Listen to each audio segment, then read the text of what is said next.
আসসালামু আলাইকুম। খুবই দুঃখের বিষয়, ভিডিওটা সামনে আসার পরে চোখের পানি ধরে রাখতে পারলাম না। মানুষ এত জঘন্য হতে পারে?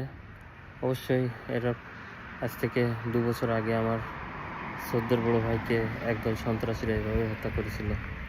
আমরা দাঁড়ে দাঁড়িয়ে ঘুরছি, বিচারের জন্য কোনো সুফল দেখতেছি না। ২ বছর ২.৫ বছর হয়ে গেল। তো আসলে আমাদের দেশটা এমনই হয়ে গেছে, কারোর কান্না কারোর কানে পৌঁছায় না, কারোর দুঃখ কেউ বোঝে না। আমরা দল বুঝি না।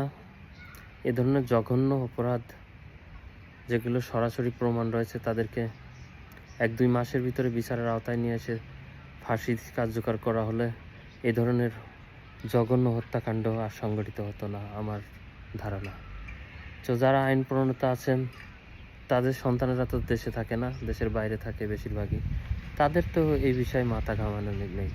কে মরলো কে বাঁচলো, তারা তো গায়ে বাতাস এসির বাতাস লাগাই চলে। যাই হোক, পরিশেষে এটাই বলতে চাই, সবাই আমরা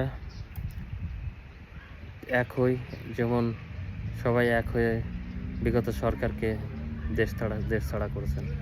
আমরা একে অপরের সবাই এক হই, এই ধরনের সন্ত্রাসী কার্যক্রম রুখে দিই। যারা এই ধরনের সন্ত্রাসী কার্যক্রম করছে তাদেরকে দ্রুত শাস্তির ব্যবস্থা করা হয়। পরিশেষ শুধু এই হত্যাকাণ্ড নয়, আমার ভাই হত্যার এবং যাবতীয় যারা যেখানে হত্যা সংঘটিত হয়েছিল সকল হত্যার বিচার দ্রুত ৬ মাসের ভিতরে শেষ করলে মনে হয় এই ধরনের অত্যাচার বন্ধ হয়ে যেত, আমাদের দেশ সোনার দেশ হতো।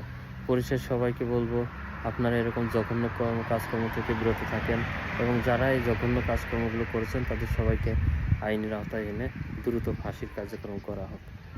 সবাই ভালো থাকবেন।